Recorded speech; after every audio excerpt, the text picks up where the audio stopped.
Olá, tudo bom? Como é que vocês estão? Espero que todos estejam bem. Eu estou um pouquinho resfriada, já tomei vitamina C com zinco, sem açúcar, limonada para ficar bem. Mas eu já tomei a primeira dose também, então estou tranquila, deve ser só um resfriado mesmo. Por isso que eu estou com a voz assim um pouco fanha, né, hoje, né? Eu gostaria de agradecer vocês que estão conosco, né, nessa série de lives. A Maria Vitória já está entrando aqui. Essa é a nossa quinta live sobre as estratégias de enfrentamento do trabalho infantil. Só para recuperar, esse ano de 2021, a Organização das Nações Unidas e a Organização Internacional do Trabalho decretaram o ano de eliminação do trabalho infantil, 2021. Deixa eu chamar ela aqui. Já está aqui a Maria Vitória e nós vamos conversar hoje com a Procuradora do Trabalho, Maria Vitória Rocha.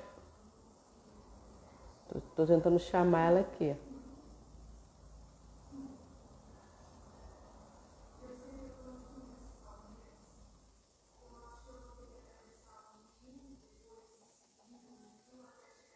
Tentando convidar ela para entrar, gente. Tô clicando aqui, mas não tá indo. Boa noite, Boa noite, Fabrícia.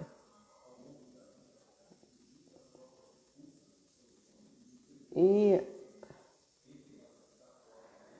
tô tentando entrar, convidando a Maria Vitória, mas eu tô clicando aqui, não sei o que tá acontecendo, não tá indo.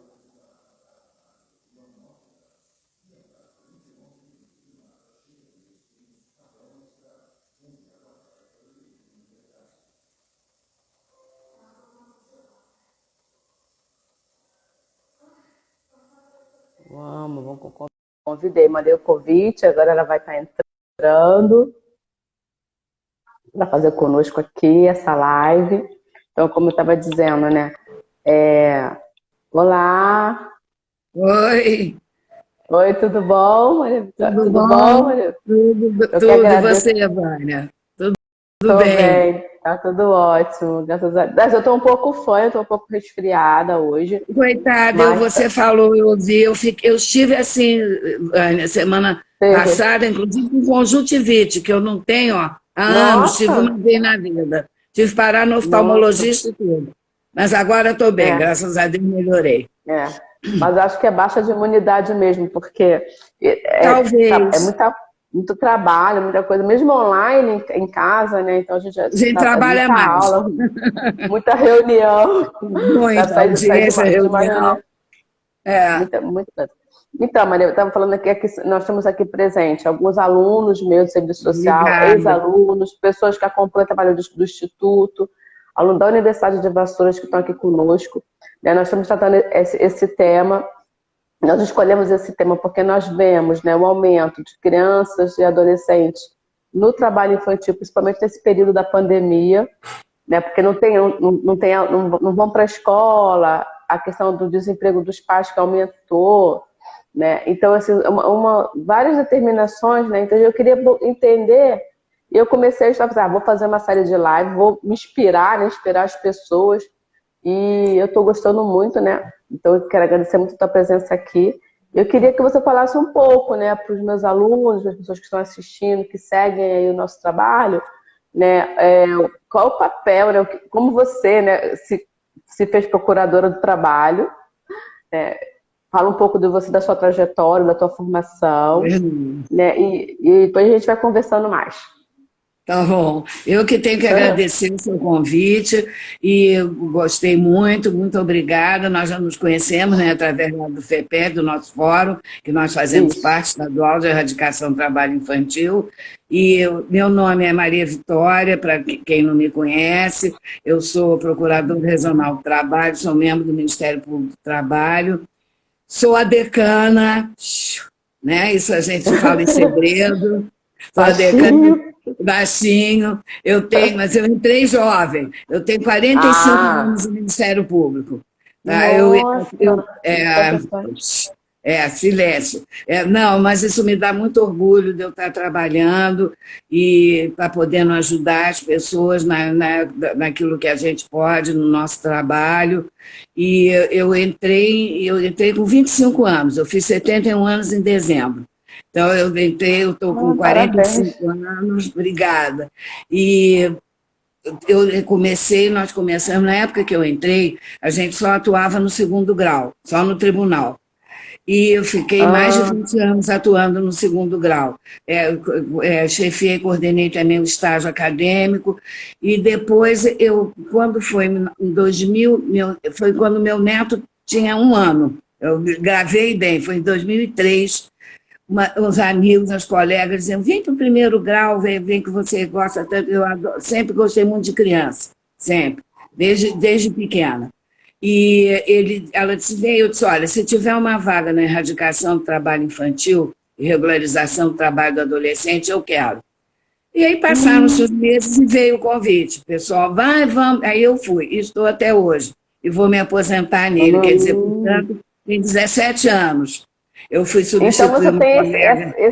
essa visão geral nesses 17 anos, porque eu acho que teve um período que diminuiu bastante. Mas agora, por causa da pandemia, isso aumentou, né? Não, aumentou. Vânia, diminuiu muito durante 10 anos. Nós chegamos a ter, mais ou menos por volta de 2010, se não me falha a memória, em torno de 8 milhões de crianças brasileiras trabalhando.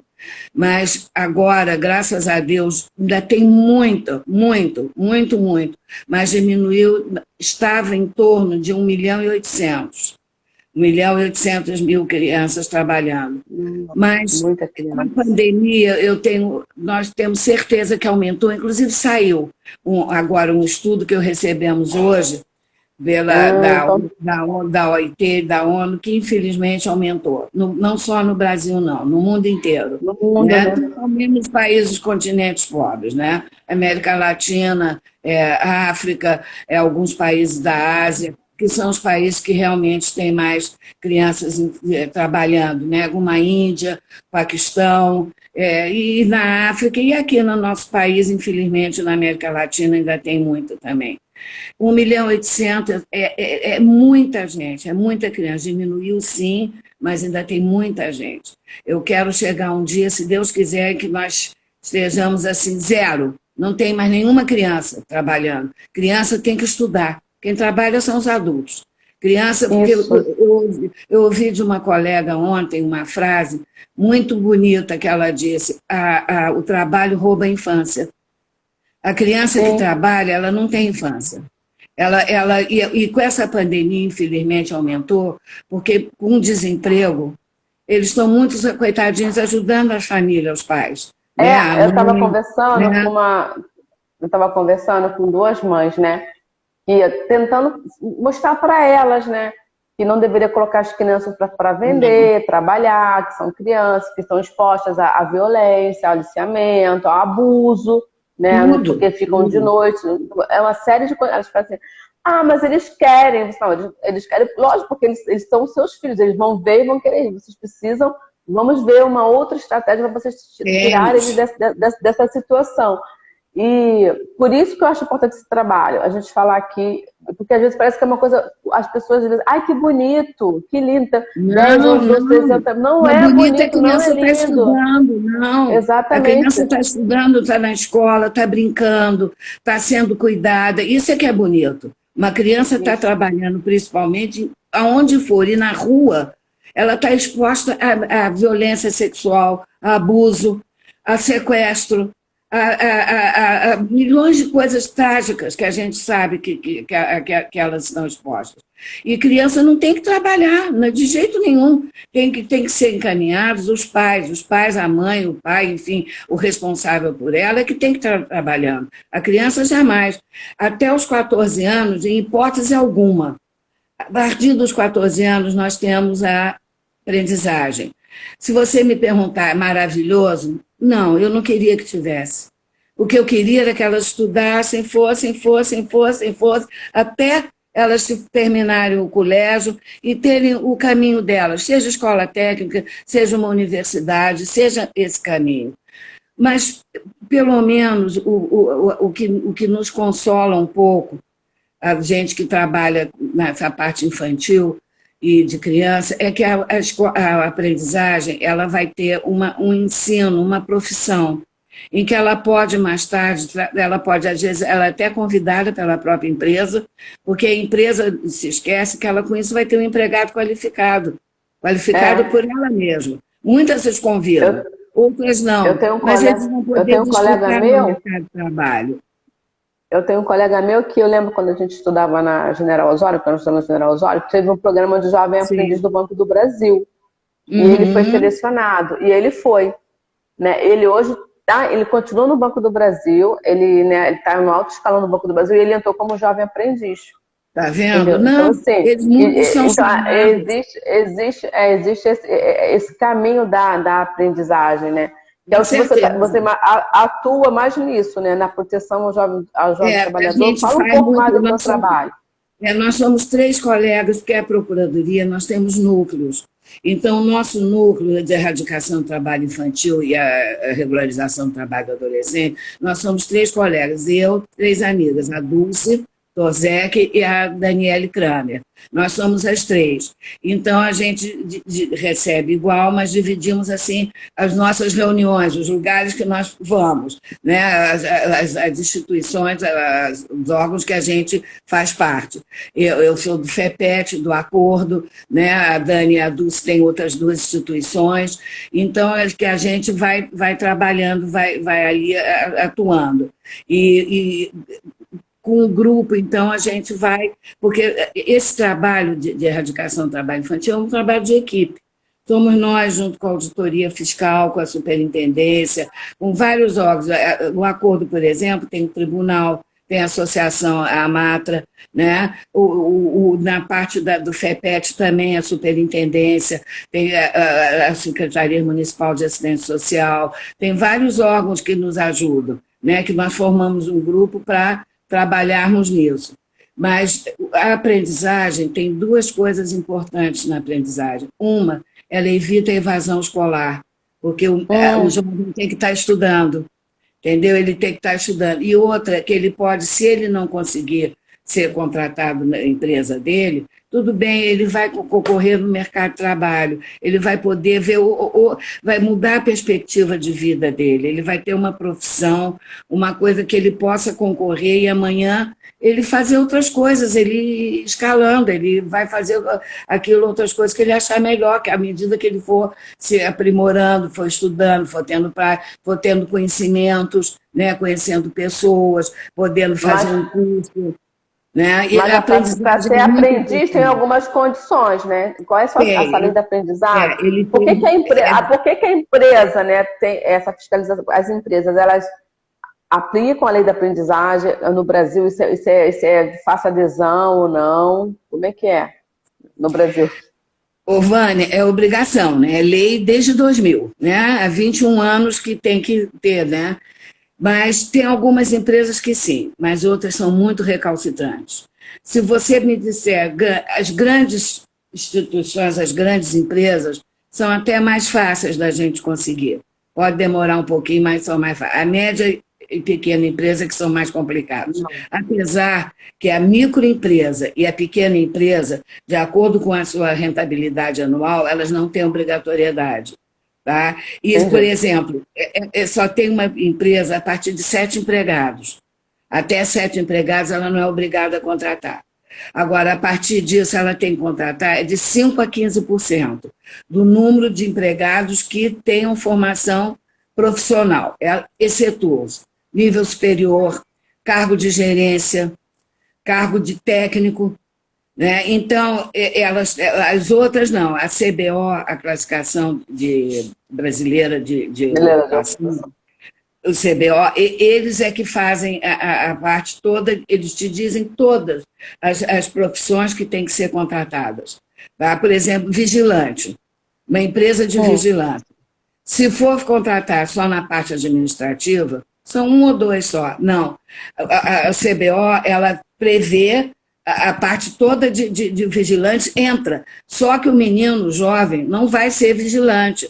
Ele, por exemplo, só pode ser, tem uma idade, acho que 21 ou 25 anos, é pela Polícia Federal. Mas ele vai trabalhar em outras atividades da empresa. Ele pode ser contratado, por exemplo, o vigilante contrata a empresa, ele vai trabalhar em outro órgão. Tá? Ali ele vai fazer a parte teórica numa entidade, ou do Sistema S, ou uma entidade que seja autorizada pelo Conselho Municipal da criança. Aí ele vai ali, vai fazer e vai praticar na empresa. Por exemplo, tem o que se chama de cota social, até os órgãos públicos estão autorizados a contratar.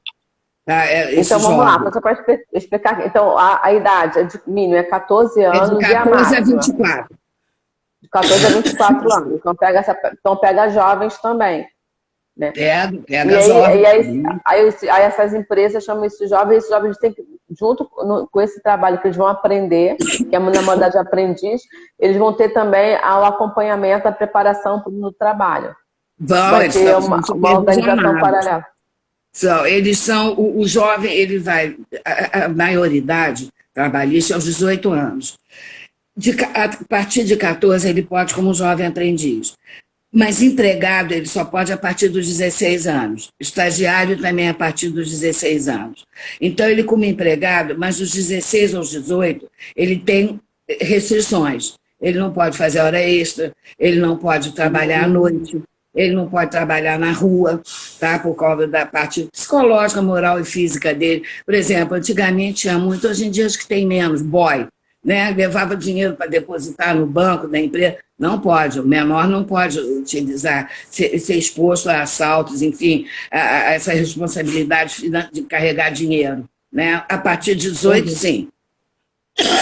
Desculpe, com os cuidados que tem que ser, ele pode, que aí ele está na maioridade trabalhista. Tá? Entendi. A gente fica muito preocupada porque tem muitas empresas que preferem até os maiores de 18, né? Os meninos maiores. Mas a gente fica muito preocupada com essa faixa de 14 a 17 anos, porque é uma faixa que de muita trabalho infantil, sabe? E muito perigosa. Na cidade, é na construção civil, é na parte, meninas, é a parte, isso a gente fala depois, trabalho doméstico, mas é a parte no interior, assim, para dentro, é a agricultura. Eles estão expostos a perdas de mãos. A medida na parte de agricultura, na parte de lavoura, mordidas de bichos, cobras, animais peçonhentos, escorpiões. Tem muito acidente de trabalho com meninos assim, e amputações de membros, principalmente os membros superiores. São facões, essas coisas que eles utilizam, tem muita. Teve agora a PNAD dos últimos 13 anos. Mas aqui no Rio de Janeiro, qual é a região que tem mais trabalho infantil nessa questão rural? Aqui é mais urbano, aqui é mais urbano. Aqui na lavoura, já a agricultura já é mais para o interior, né, para as cidades menores. Para as cidades maiores, Rio, São Paulo, né, é mais a parte de urbana mesmo, né? Por exemplo, o trabalho infantil doméstico é relativo mais relacionado mais a meninas. São 60 e tanto por cento são meninas. Tá? E meninas em geral. O que acontece, Vânia, nós estamos com essas crianças, é a pobreza, a extrema pobreza, a pobreza da pobreza. Entendeu? Então, são meninos completamente vulneráveis, né, que vão nessas casas que elas ficam de família, elas têm 1000 promessas, só que nenhuma quase é concretizada. Nós tivemos casos agora recentes de senhoras, né, que estavam trabalhando desde pequenas, nas lojas, sem nada, sem um direito trabalhista, como escravas, regime de escravidão, sem poder sair, sem ver as famílias, né? Umas casas ficavam até com auxílio emergencial, a senhora ficava, a outra, ela vendia latinhas, ficava também. Quer dizer, essa parte é muito de menina, né? Porque o trabalho infantil aqui, 60 e tantos por cento são meninos, a parte do trabalho pesado. A parte de doméstica é 35%. E desses 35%, a maior parte é de meninas. São meninas que, nessa faixa, desde pequenas. É muito comum, por exemplo, no Nordeste. Eu acho que antes era mais. Hoje em dia, eu não sei se tem tanta, sabe? Mas ainda existe, né? São meninas que vão ser, vamos dizer, como criadas, como filhas, né? Filhas de criação, criadas pelas casas. Só que, na realidade, algumas são realmente, a maioria não é. Né? A maioria, infelizmente, não é. Elas não vão nem estudar. Trabalho doméstico, né? Fazendo trabalho doméstico e se arriscando a se queimar na roupa, no fogão, tomando conta de crianças que elas não têm. Elas são crianças, não é criança tomando conta de outra criança. Que elas não têm, coitadas, a menor responsabilidade. Eu acho que o maior desafio que eu tenho visto é mudar a forma de pensar, de olhar essa criança, esse adolescente como sujeito de direitos, e que tem que estudar. Eu fico assim, é uma dificuldade porque a própria sociedade brasileira, né, ela referenda, ela fala, que bom, pelo menos tá nessa casa aí, está sendo cuidado, não está, né? Não é assim que eles falam. Né? Não, mas é isso que eu ia comentar até com você sobre isso. A gente tem várias instituições, vários órgãos que nós estamos tentando acabar com isso, né? Nós estamos fazendo. Mas tem uma coisa primordial, que hoje, numa outra live de um colega, eu ouvi isso, que todos nós sabemos, é conscientizar a sociedade. A sociedade tem que parar de dizer melhor estar roubando do que melhor estar trabalhando que roubando. Não, ele não é melhor ele estar estudando. Ele não tem que roubar. Por que ele tem que ser ladrão ou trabalhador? Ele vai ser trabalhador quando ele ficar maior de idade, quando ele ficar um adulto. Por enquanto, ele tem que estudar até para concorrer com as outras pessoas, com os outros jovens. Ele não vai te sair nunca desse círculo de vicioso da pobreza. Ele vai perpetuar a pobreza. Vai cansar, vai chegar cansado, não vai ter... Os filhos dele, se não mudarem, vai continuar a perpetuação da miséria.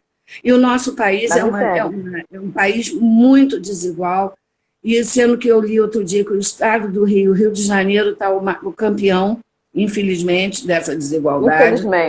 Infelizmente. O nosso país é muito desigual, muito... Eu acho que o brasileiro é um povo bom, mas ele tem muitas coisas ainda que ele tem que perder, sabe? Muitos preconceitos, muitos temores, que eu acho que isso tudo vem, sabe, de muitos e muitos anos e que as pessoas... histórica, né? Não conseguem se desvencilhar totalmente disso. E é isso que a gente tem que conscientizar as pessoas, que tem que ter boas escolas. O principal é a educação. Enquanto eu li outro dia que a Finlândia, que hoje é um modelo de educação, há 70 anos atrás, quer dizer, na época que eu nasci, né? Não tem alguns aninhos, né? Vamos dizer assim, mas também não são tantos assim. Há 70 anos atrás, a Finlândia era péssima em educação. Hoje é um modelo de um dos primeiros países do mundo. Que houve investimento, né? Investimento na Coreia do Sul, a mesma coisa. A mesma coisa, coisa de 40, 50 anos atrás, não é tanto tempo assim. Né? Foi no século passado, século XX, nós estamos iniciando o XXI. Né? Quer dizer, não tem tantos anos. A gente está numa sociedade do conhecimento, né? A forma de trabalho mudaram. A gente está aqui hoje pela tecnologia. Né? E ainda fica aqui esse trabalho de braçais, de venda ainda de alimentos. Né? Porque as pessoas, a maior parte desse trabalho ou doméstico, ou são vendas.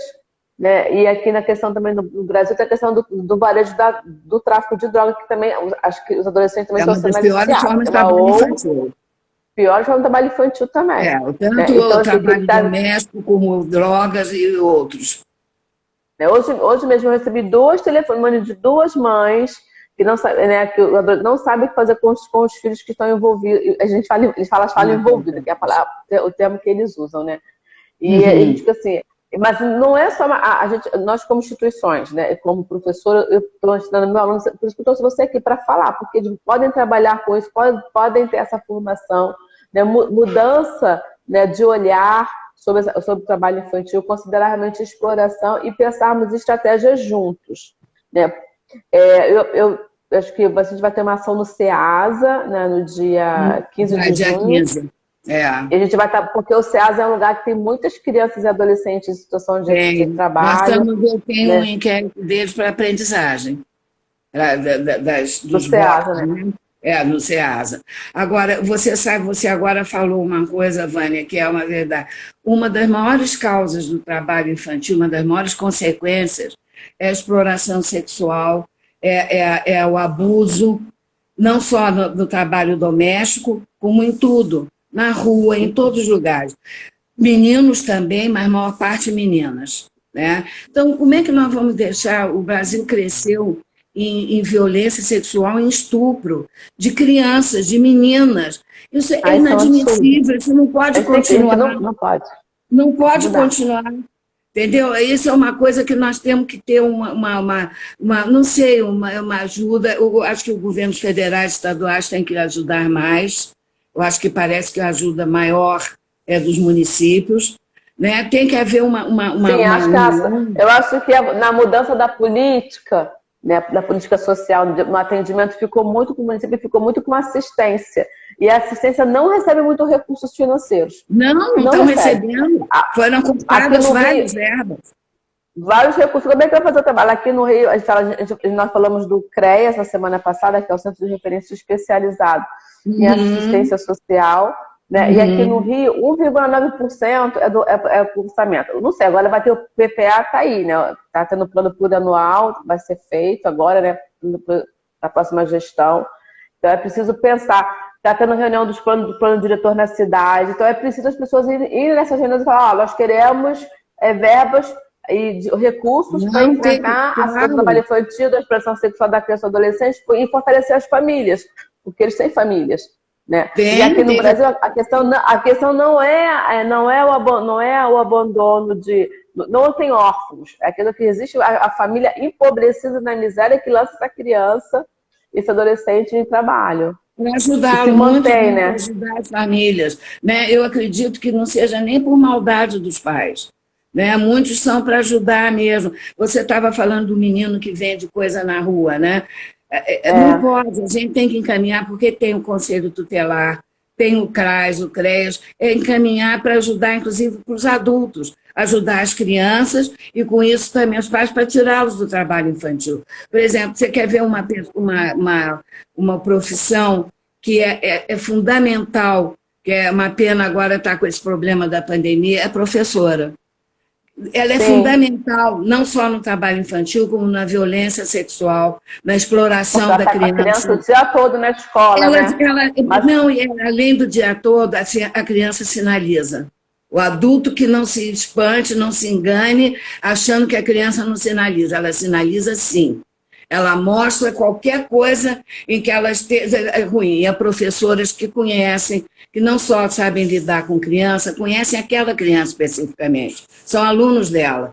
Então, ela conhece que o Joãozinho, a Mariazinha, eles têm características deles. Se eles se modificam-se, ela vai ver que alguma coisa está acontecendo. Né? Isso é muito importante. As professoras, elas são, assim, de uma ajuda primordial para a criança. E ali elas têm que chamar as famílias e encaminhar. Né? Elas têm, coitadas, terem muito tato para falar, né? Porque tem muitas famílias que são cordatas e aceitam, tem outras que não. Né? A parte principalmente de violência sexual. Né? Tem muitas mães que não acreditam. Então elas têm que ter muito cuidado para proteger essa criança. É difícil lidar com essa situação. A criança não fala, ela dá sinais. Dá sinais. Quando a gente... É uma situação muito difícil. Assim, eu fico pensando, né, se nós somos adultos e não protegemos, não cumprimos a proteção da criança e adolescente, então a sociedade está realmente em crise. Uma crise assim profunda. Né? A questão da pandemia, as pessoas ficaram mais expostas, né? Então, porque a escola é um fator de proteção social também. A educação, a escola, né? Muito em todos os sentidos. Até nós sabemos que tem crianças que comem só na escola. Né? Elas fazem uma refeição única dentro da escola. A escola, elas estão protegidas. Ali é um espaço em que elas estão sendo cuidadas. Elas não estão no meio da rua, elas não estão expostas a pessoas fazerem alguma maldade com elas estão protegidas. E as professoras, além de aprender, elas também elas percebem quando está alguma coisa acontecendo. E a criança ali dentro da escola, ela está protegida. É por isso que tinha que ter aqui, como a gente vê em escolas aí no primeiro mundo, que eu digo, oh meu Deus, um dia, se Deus quiser, nós vamos ter isso. É integralidade, é integral, escola integral. É uma maravilha, uma criança que entra às 8 da manhã, fica 3, 4, 5 horas da tarde. Ela ali, ela aprende, não só aqui no Rio, no município do Rio, era até 2 horas da tarde na gestão passada. Era até 2 horas da tarde. O integral não era até às 5. Eu também entendo integral assim. Porque eu sou de um período que eu ficava até às 5. Mas era mais quando estava no ensino fundamental 2. Né? Então, eu ficava, algumas já porque você ficava, mas normalmente só fica até as 2.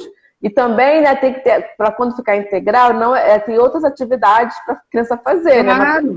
Claro. De arte, de música, de brincadeira, de recreação. O esporte é muito importante. Esporte, cultura. Eu estou até pensando as próximas lives. De falar sobre brincadeira, recreação, jogos, esporte, como brincar com o seu filho, as suas atividades, deixar a criança ser criança. Esse tempo da infância, tempo da brincadeira, né? Porque a criança tem muita imaginação. Eu sou do tempo de brincadeira mesmo, que na minha época não existia nada eletrônico, nada disso. Né? Minha filha, essa que pegaram isso. Brincar na rua, de roda. Brincar de roda, de pular corda. Carrinho de rolimã. É o que a gente brincava de esconder, de gato-mia, de pique-esconde, bandeira. Amarelinha, era o que a gente brincava. Agora, hoje as crianças estão muito na parte eletrônica, né? E não brincam mais. E não só não brincam, como é isso que a gente tem que voltar. A criança ir para a escola, estudar, brincar, fazer esporte. Né? O tempo que ela está ali, eu fui uma vez a uma creche no Belfort Roxo, que nós fomos, o que as crianças faziam ali, estudavam, elas tinham uma parte que elas dançavam, as meninas, não tinha nenhum menino, era só meninos, os meninos estavam no futebol. Outros estavam não sei aonde, cada um se inteirando, jogando, brincando. Quer dizer, é isso que tem que ter. As nossas crianças têm que estar protegidas de qualquer mal que possa acontecer a elas, porque por elas, pelo futuro do nosso país, porque elas vão ser amanhã os adultos, elas vão poder ter uma visão de país melhor, um país mais justo, mais igual. É isso que eu desejo muito, que o meu país, eu adoro a minha terra. Eu também, Eu também, mas eu às vezes fico muito triste no meu país. No meu país eu fico muito triste. Quando eu vejo que eu saio na rua e vejo crianças completamente abandonadas, uma mendicância bárbara, as pessoas sem nada, absolutamente nada. Eu, quando estou, às vezes, deitada, assim, que chove, essas coisas, eu fico pensando, meu Deus, como estarão essas criaturas? Né? E nas comunidades, casas lá em cima que desabam, né? Não tem um saneamento, não tem uma política pública. É isso tudo que falta. Eu acho que os governantes têm que conscientizar disso. E também a somada violência do tiroteio agora também, né? Eu trabalho com criança adolescente. Essa mocinha que morreu ontem. Nossa. 24 anos. Eu estou com a avó na minha cabeça, porque eu tenho 2 netos também. Tem porque ela foi visitar a avó, né? Ela estava com a avó, então, coitadinha. Como é que você está? Então, mas isso acontece, sabe? Aí você mesmo.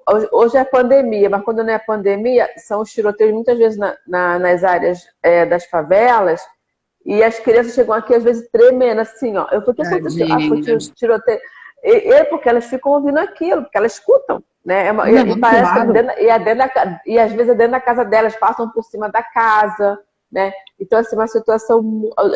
Realmente. Falta política pública habitacional, né? Falta muita coisa. Política de emprego, de trabalho, né?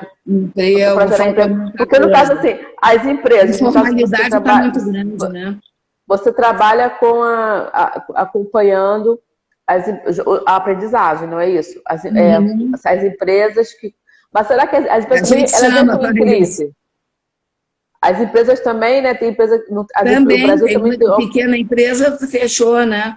Tem muitas empresas fechadas. Você vai nos shoppings, você fica com pena. Milhões de lojas de empreendimentos fechados. fechadas. Eu fico pensando no número de empregados que estão sem ter emprego. Fico pensando neles. Quantos estão ali despedidos? 10 empregados, o outro 20, o outro 5. Mas quantas famílias estão, né? Sem emprego, né, numa luta danada. Tem 19 milhões de brasileiros passando fome.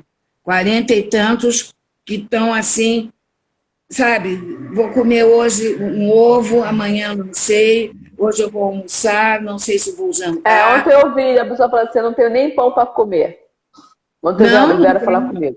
Não tenho nem pão para comer, eu fiquei assim, né? Tem pessoas que não têm mesmo, estão dependendo fome, de ajuda, né? Das cestas básicas, de fome.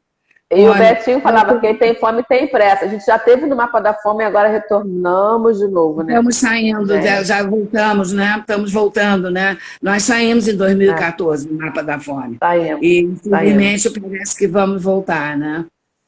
Já muito então tempo. Essa pandemia muito trabalho mesmo. Deixa eu fazer uma pergunta. As empresas, né, da lei da aprendizagem, as empresas, hoje a Eugênia falou que ele é o auditor fiscal. Ele que, às vezes, a multa, a fiscalização é com ele. E o seu papel do Ministério Público, me fala aí, essa diferença entre o teu trabalho, o trabalho do Eugênio, para a gente poder entender mais o papel do Ministério Público do Trabalho.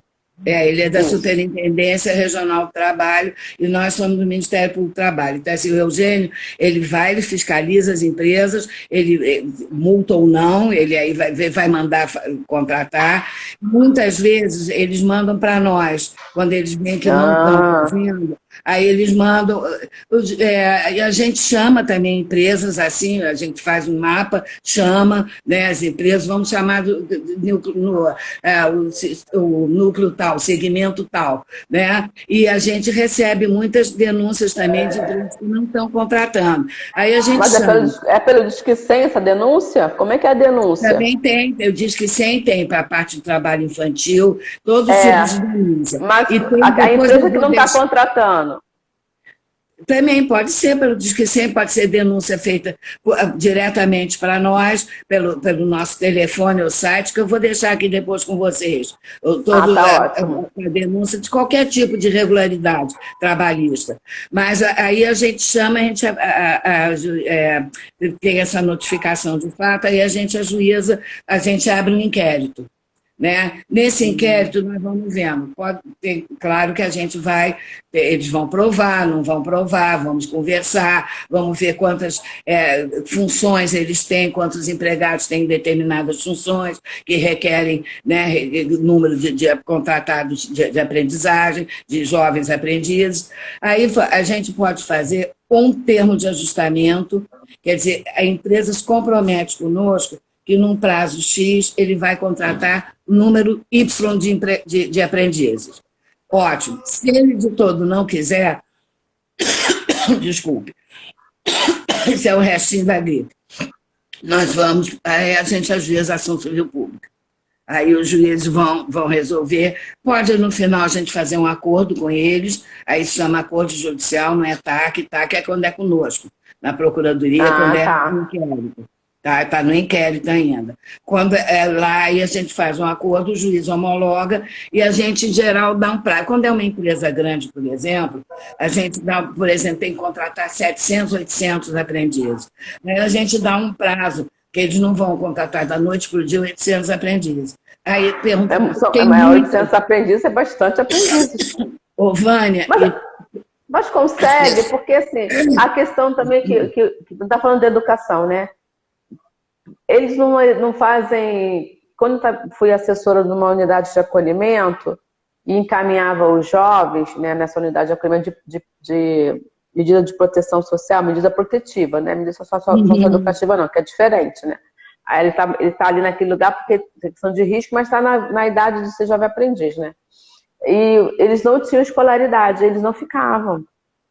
Porque assim, eles exigem ensino fundamental, às vezes, né? Porque com 14 anos, a relação série-idade, né? Porque a ideia é que o 14 anos tá no último, tem que estar no último ano do ensino fundamental, e às vezes ele não está no último, ele está na quinta série, porque no caso é o sexto ano, né? E o sexto ano é o maior série. E o sexto ano, já fiz um levantamento, já li algum estudo, é onde tem mais evasão. É no sexto ano.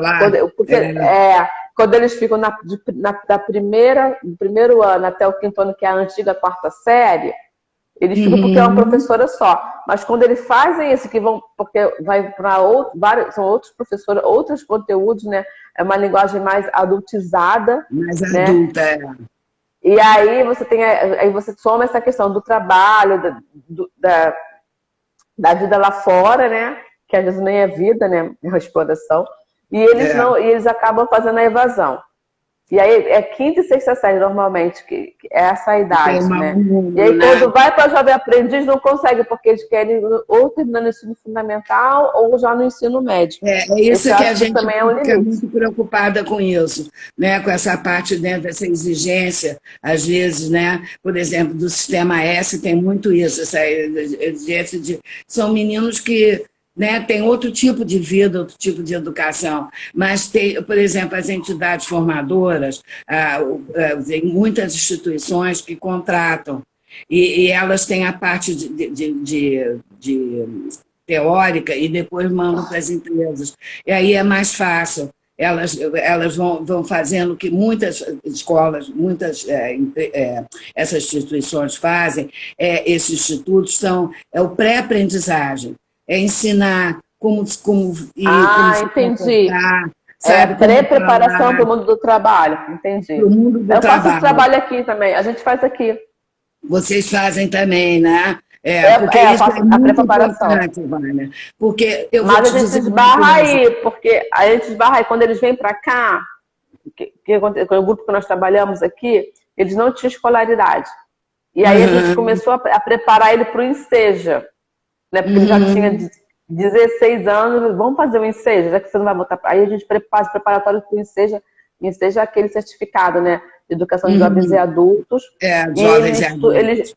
Ele estuda aqui, a gente tem uma aula de linguagem, códigos, né?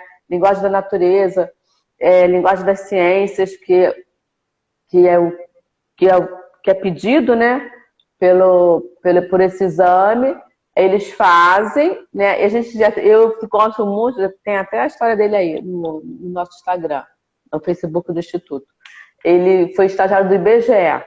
Gente, olha que alegria. Ele veio, né? Hoje ele já terminou o ensino médio e agora eu estou na luta para que ele possa fazer a universidade, porque eles não sonham com isso. Para eles também, tendo o ensino médio, acabou. É uma coisa, Vânia, muito certa. Os jovens, nas comunidades, em toda a parte, 90%, mais de 90%, todos eles querem sair, irem para a aprendizagem, trabalhar, estudarem. O número que se encanta com outros caminhos é muito pequeno. É muito pequeno. Então, dizer que não tem jovem, tem sim. E nós temos muitas vagas ainda aqui. Não só no Estado do Rio, como no Brasil inteiro. Sabe? Nós temos, hoje até foi dito que numa live... Mas você tem noção de quantas vagas tem? Pois é isso que eu estou tentando, eu devia ter anotado, eu anotei até algumas coisas percentuais, os números, mas essas vagas, eu não sei se são 40 e tantas mil, né? Eu acho que são, eu estou aqui com o meu assessor, que ele faz, coitado, ele vai me ajudar, porque eu não sei entrar, a minha parte tecnológica, só que é bem fraquinho. Eu também, né? Eu também tenho uma assessora para me ajudar. Não sei Zap, o que eu ainda sei é o Zoom, Teams, essas eu ainda estou indo a reuniões sozinhas, ainda sei. Mas essa nossa eu ainda não sei.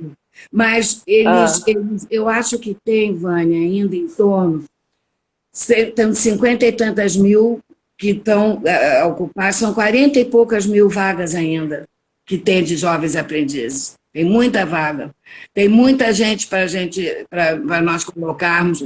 Mas tem essa questão da escolaridade. Então tem que fazer o pré-preparamento. Mas eu já falo uma coisa Isso que é também bom, mas que a gente chama de uma observação. pré-aprendizagem. Hein? Mas isso é uma observação que eu faço. Mas tem pré-aprendizagem que cobram. Mas Também não pode, né? Não pode. Eu sei porque eu tenho alguns locais perto de Madureira, né? Que ligam, que oferecem, aí eles vão lá e voltam, tinha que pagar. Aí eu falei assim, não pode, não é essa pré-aprendizagem é um projeto social, ele não deveria cobrar, certo, né? Não pode mesmo, não pode mesmo. Então a gente avisa aí, vamos falar que tem ao vivo, não pode, não é para pagar. Não pode, procura outros lugares e não vai mesmo. Não vai porque aí parando todo mundo de ir, acabam eles não fazendo. Pois é, esse seu é maravilhoso, o seu instituto. É muito bom. Vocês estão cadastrados lá na Procuradoria? Sim, tem. Não, ainda não, porque o que acontece? A gente precisa ter 3 anos. Porque muitas preciso ter 3 anos. A gente reverte para vocês mandam uma relação do que precisa. Que ótimo. Claro, tem 3 anos de OCIP. Eu já trabalho com as crianças e adolescentes, já tem mais de 10 anos. Mas a gente tomou coragem de organizarmos uma em OCIP, tem 3 anos. E agora eu vou entrar na Secretaria de Justiça, né? Para cadastrar, eu vou cadastrar lá. Mas a gente já faz esse trabalho aqui. Eu trabalho com as adolescentes e crianças do Palmeirinha. Estamos começando agora um núcleo no Acari. Assim, porque a minha origem, né? Eu fui criada na favela do Acari, né? E a educação que me abriu portas. Claro, entendeu? Mas a educação abre portas. A minha mãe fala, você não para de falar, mas mãe, é um compromisso, entendeu? A minha formação foi toda pública, né? Eu falo isso para os meus alunos, né? Que a gente, quando tem o município lá de Maricá, tem o passaporte universitário, né? E o município está investindo na formação deles. Então, se eu recebi uma formação investida pelo público, eu tenho uma responsabilidade de devolver isso. Claro, com competência, com trabalho. E aí inspirar outros jovens também, outras crianças. Claro, aí eles falam, você estudou, ele fala assim, você estudou no Batistão? Eu estudei no Batistão, estudei no Colégio Marechal João Batista de Mato, depois fui estudar na UF, lá em Niterói, era longe. Mas muito boa universidade. Então, eu acho que a educação é esse Não, é primordial. A educação é a base de tudo para um país e para cima. Enquanto não tiverem as pessoas educadas, ele não vai nunca ir para frente. Infelizmente, não vai. Tem que ter educação, e educação igual e justa para todos. Tem que ter uma boa educação, bons professores bem remunerados, que eles possam também porque você não cansado, trabalha em vários locais, né? Coitados. Pois eles não podem ficar num lugar só. Como? Me fala. Tem que ir para vários. Sai de uma coisa para outra, né? Tem 2 matrículas para poder sobreviver. É isso mesmo. Eu sou neta de 2 professores. Meu avô materno e paterno, todos 2 ensinaram.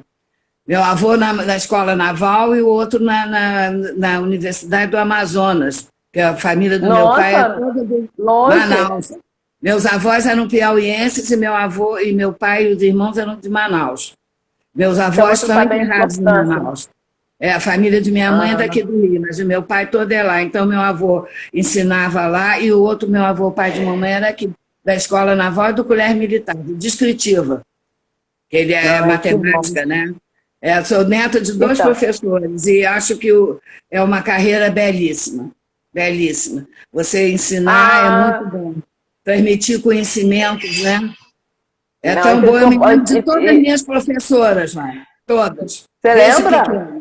Lembro, todas elas. Você já escreveu suas memórias? Já escreveu suas memórias? Não, pois eu queria escrever, eu ficava em cima tem que escrever, né? Tem que escrever, porque você tem 45 anos de história. Quando eu me aposentar daqui a uns 2 anos, aí eu vou escrever. Vou escrever minhas memórias e você vai me ajudar a lançar. Vou te convidar para você me ajudar a lançar. Eu trabalho com essa questão da memória. O meu primeiro trabalho na universidade foi com memórias do Movimento Aposentado e Pensionista.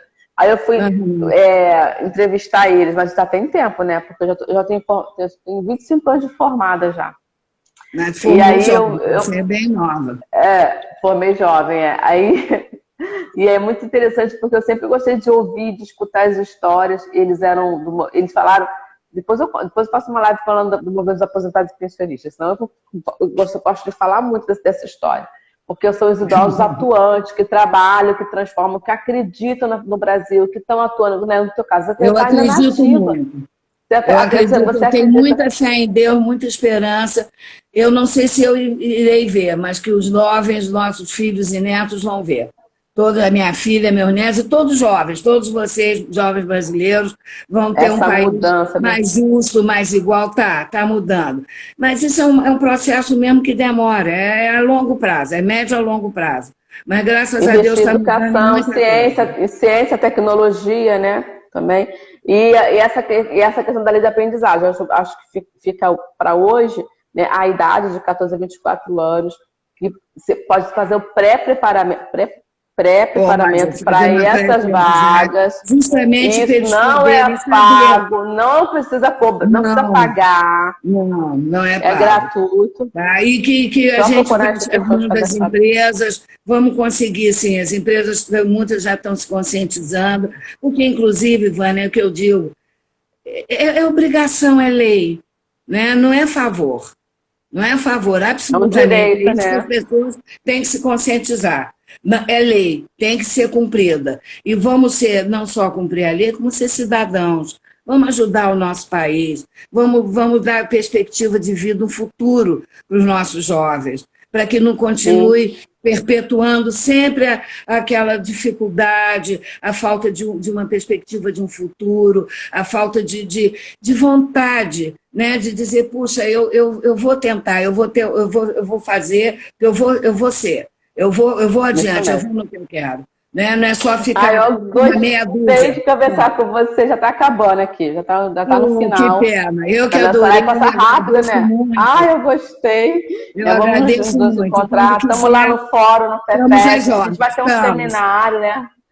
Eu vou te convidar para falar do nosso seminário. O seminário vai ser agora dia 25, né? Vai ser dia 26 de junho, no seminário, estou falando da Universidade de Vassouras, Campos de Maricá. Desculpa, estou pensando que é o outro nosso, tá? Não, mas a gente podia falar também, né? Dia 12 é o lançamento da campanha, não é isso? Dia 12 Olha o Cristo, hein? O Cristo de 18 a 19 horas vai ficar vermelhinho. É o dia no sábado, dia da erradicação internacional e nacional do trabalho infantil. Porque é dia dos namorados, mas também é dia do amor. Pois é, eu espero que esse vermelhinho saibam que também é para as crianças. É dia do amor, mas é dia do amar as crianças para tirar elas dessa situação tão vil que eles aumentar cada vez mais, né? É isso mesmo, o amor às nossas crianças, né? Que elas merecem, né? Não merecem ficar encurraladas, não. Elas merecem afeto e cuidado, né? E futuro, né? Não é só presente. Tá bom. Eu que agradeço, Vitória. Eu que agradeço, muito obrigada. Obrigada a você pelo convite. Obrigada. Tá bom, tchau. Os alunos, tem o formulário aí na bio, né? É só escrever para a gente enviar os certificados, tá bom? E se eles quiserem alguma pergunta, depois podem mandar. Manda pergunta e as informações também do telefone, né? Pronto. Me passa tudo que eu passo para eles. Deixa eu te dar rápido. É MPT Pardal. Isso é o aplicativo no celular, né? É para denúncia. E tem o site, anota aí, PRT1, é Procuradoria Regional do Trabalho, Primeira Região, é aqui o Rio de Janeiro. PRT1@.mpt.mp.br.